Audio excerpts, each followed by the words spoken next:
जी अस्सलाम वालेकुम जी दोस्तों, की हाल है? ठीक है। जानी मेरे पे जुम्मन होगा दोस्तों भाई का लो दोस्तों माशाल्लाह अज उस्ताद हसन शाह बट्टा का डेरा माशाल्लाह उन्होंने छत पर मौजूद है जनाब। 7 परिंदे उन्होंने माशाल्लाह बैठे ने।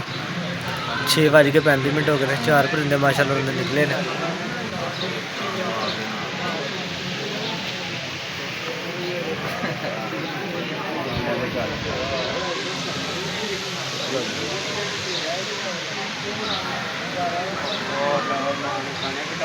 ਇੱਥੇ ਹੀ ਬੜਾ ਪੈਂਦਾ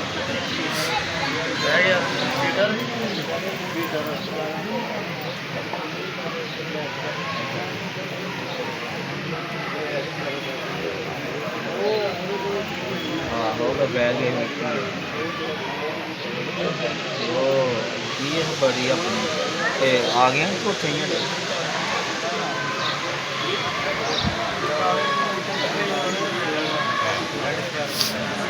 इसका भाव नहीं गलती करे चंगा टाइम में काम सकता आप बहुत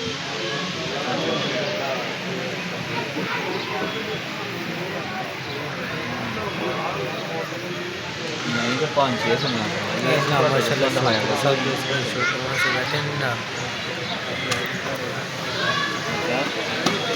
फिर अच्छा जी